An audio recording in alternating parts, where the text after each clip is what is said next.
Echoes of memory. The desert stretched endlessly, a vast expanse of shifting sand and scorched metal.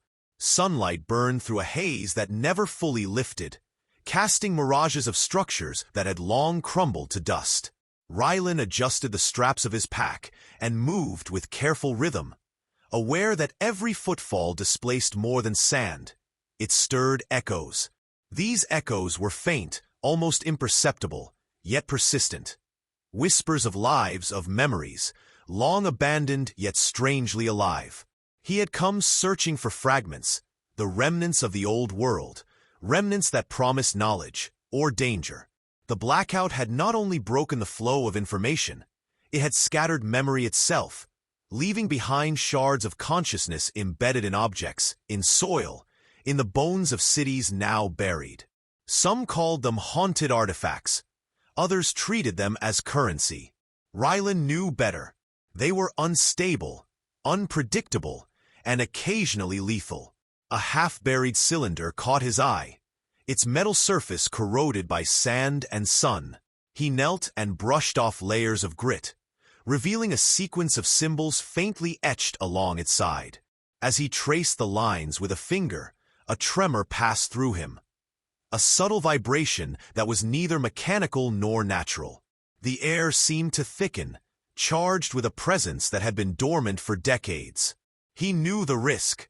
Engaging with these echoes could overwhelm the mind, drowning the observer in lives not their own.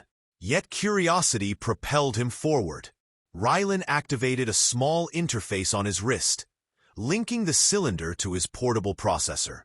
Light shimmered across the symbols, translating into fragmented sequences of voices and images. They spoke of places he had never seen, faces he could not place, but emotions were unmistakable. Fear, longing, regret, joy. The echoes were not just memory. They were traces of experience, raw and immediate, demanding recognition. As he listened, the desert around him seemed to fade, replaced by visions overlaying reality. A marketplace appeared, dust motes caught in shafts of light. Children chasing a ball across cracked tiles. A sudden explosion of sound. A scream, a shout, the clash of metal, shook him, and the mirage fractured, revealing the true emptiness of the sands. The artifact did not simply show the past. It inserted it into the present, forcing him to inhabit a reality that was no longer his own. Rylan staggered, gripping the cylinder tightly. Voices layered over one another, overlapping, blending, threatening to drown out his own thoughts. He could feel the pulse of lives long gone, their decisions, their mistakes, their fleeting triumphs pressed against his mind. Some images were intimate, a mother cradling a child, a lover's hand brushing across a cheek. Others were violent, abrupt, leaving a sting that lingered.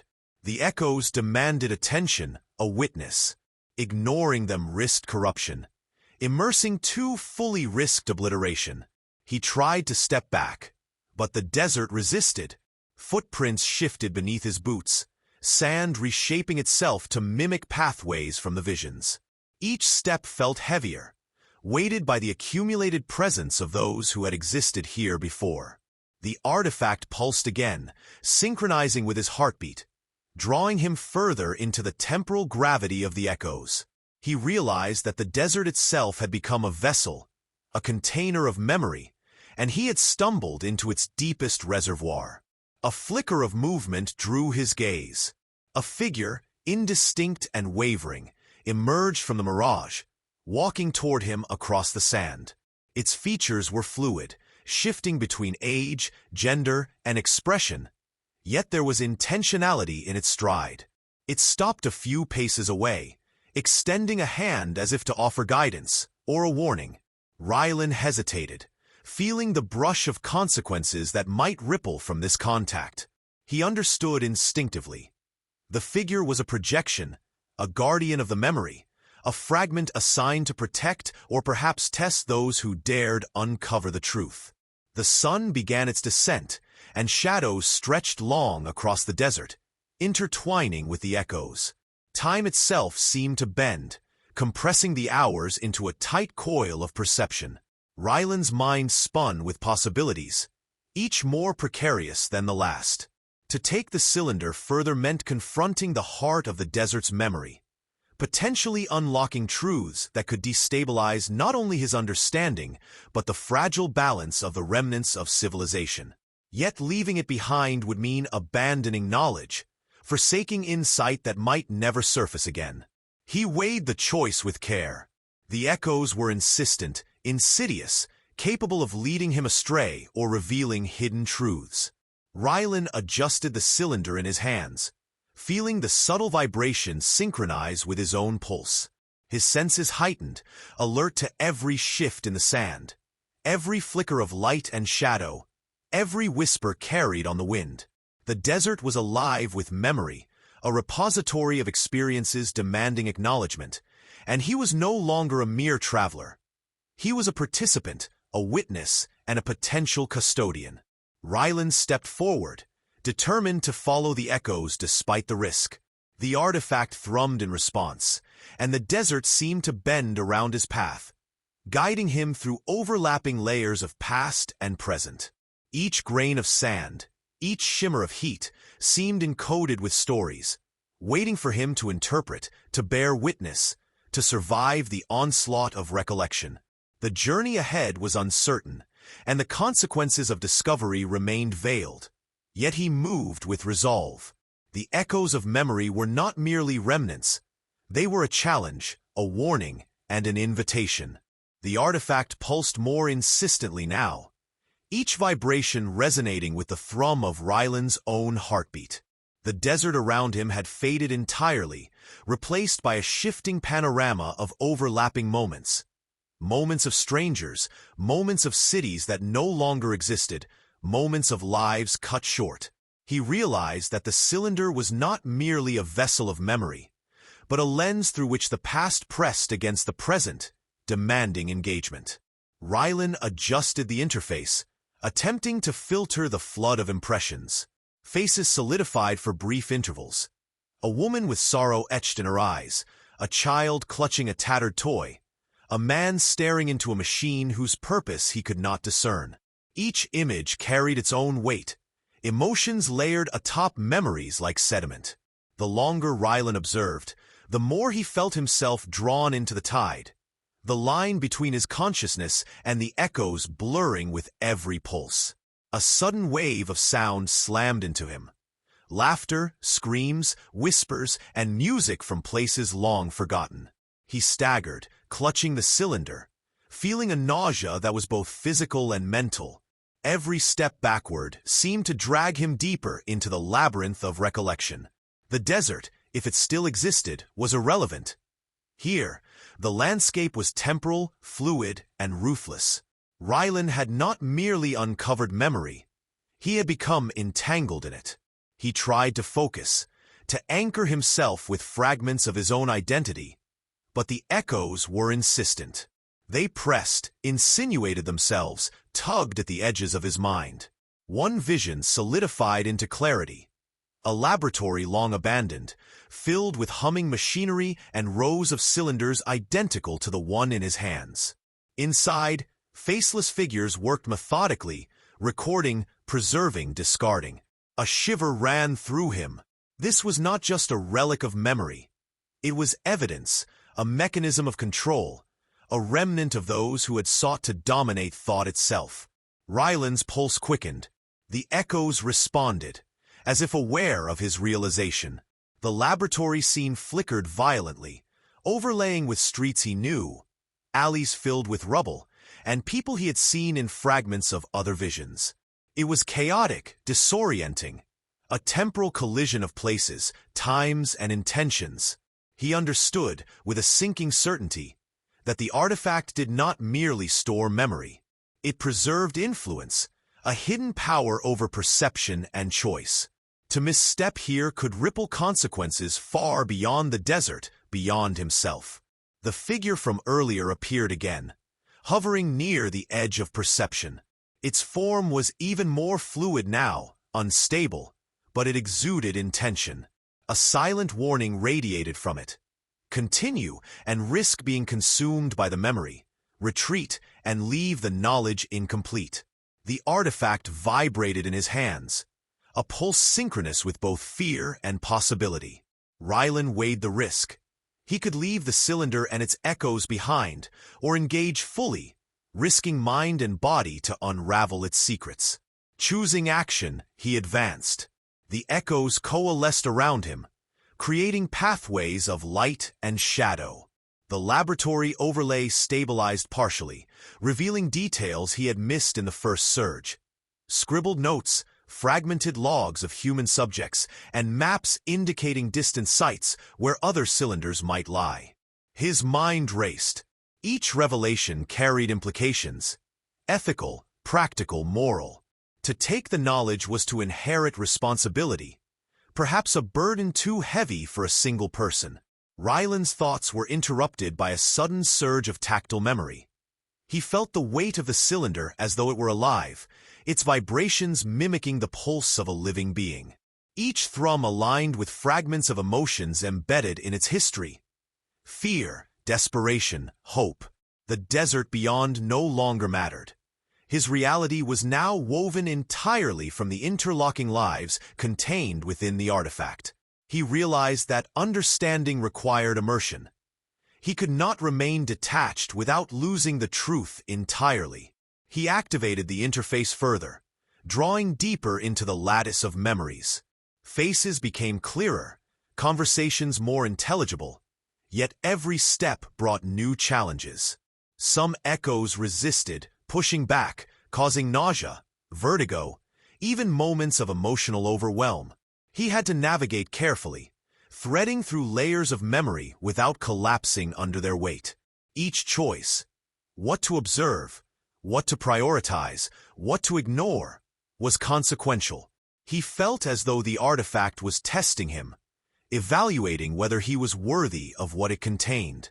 Hours, or perhaps moments, time was irrelevant. Passed as Rylan navigated the labyrinth. He glimpsed histories of families torn apart, cities forgotten, and experiments that had defined the fates of many. Each revelation brought him closer to understanding the scale of what he had found, yet also heightened the danger. Lingering too long risked absorption, his consciousness dissolving into the chorus of past lives. Finally, a pattern began to emerge. He noticed sequences of events, recurring structures in the chaos, hints of design. The cylinder was not random. It had been curated, organized by unseen hands. Perhaps it was meant as a tool, or as a trap. The realization unsettled him. The knowledge he sought might be precisely what someone intended to weaponize. Yet he could not turn back now. The echoes had drawn him in too far.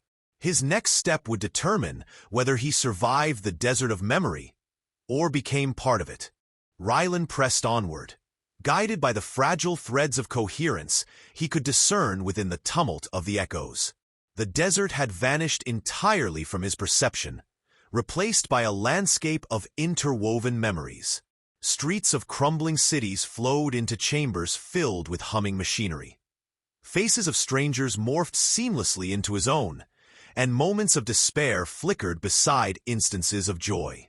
Each pulse of the artifact reverberated through him, reminding him that he was no longer merely an observer. He was an active participant. He reached a corridor lined with objects, cylinders, fragments of databanks, and rusted remnants of devices he did not recognize. Each one hummed softly, resonating with the same energy as the artifact in his hand. As he approached, the echoes intensified, layering multiple voices into a singular, almost unbearable chorus. Some whispered pleas. Others warned him of danger. The artifact pulsed in reply, synchronizing with his heartbeat, and he realized the memories were sentient in a sense, aware of his intrusion, subtly guiding or manipulating him. Rylan paused, trying to filter the chaos, to isolate sequences that were meaningful. He traced a set of etched symbols along a cylinder, and the memory sequence stabilized slightly. He glimpsed a laboratory scene, decades old. Technicians in protective suits handling cylinders with care, scanning each one meticulously. Faces were hidden behind visors, but the hands, delicate, precise, hesitant, spoke volumes. It was clear that these were not mere containers of memory. They were vessels of intention, carefully curated and perhaps weaponized. A sudden surge jolted him. The corridor seemed to bend, walls folding into impossible angles, and time itself felt fluid, compressing and stretching erratically. He stumbled but caught himself on a console, metal groaning beneath his weight. The voices around him intensified, shouts, laughter, crying arguments, overlapping in a dense tapestry of sound. He realized that the artifact was no longer just amplifying memories. It was merging them with his own consciousness, forcing him to confront the weight of multiple lives simultaneously. He drew a shaky breath and activated the interface to isolate sequences, focusing on a cluster that seemed to repeat in subtle variations. The scene was of a family fleeing through debris-strewn streets, carrying small cylinders like lifelines. Their urgency was palpable, each step echoing fear and determination. Rylan felt a pang of recognition in their gestures, the fear in their eyes mirroring his own trepidation. He understood that the echoes did not merely replicate reality. They preserved intent, emotion, and consequence. The longer he lingered, the more intertwined his own presence became with these memories. Rylan could feel traces of the family's anxiety bleeding into his thoughts, moments of hesitation echoing his own indecision. The corridor around him shifted, a mutable space where the past demanded influence over the present. He knew he had to tread carefully. To act recklessly risked merging his consciousness irreversibly with the artifacts, losing himself to the echoes. Yet hesitation could mean missing critical knowledge, perhaps forever. He moved deeper, each step a negotiation with the layers of memory surrounding him. The artifact pulsed rhythmically, drawing him toward a larger chamber ahead. Shadows flickered along the walls, forming ephemeral shapes, faces, hands, fleeting movements, reminding him of lives lived and lost.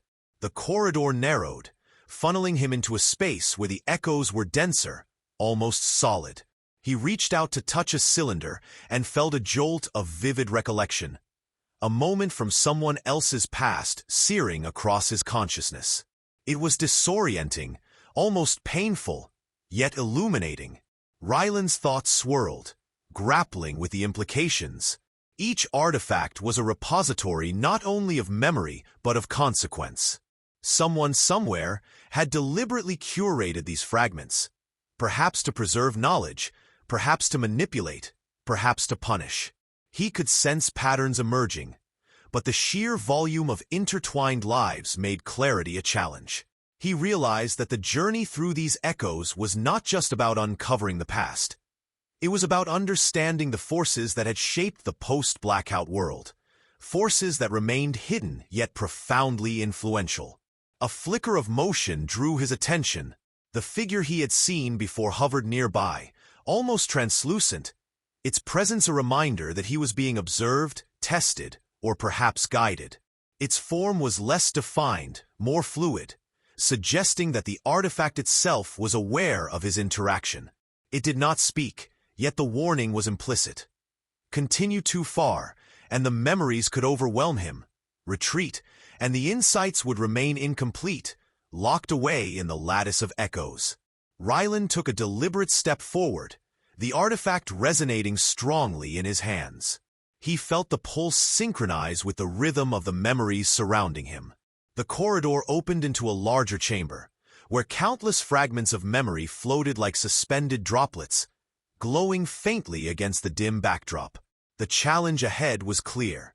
Navigate the lattice without losing himself, discern truth from echo, and survive the overwhelming weight of recollection. The echoes pressed closer, a swirling torrent of emotion, sound, and image.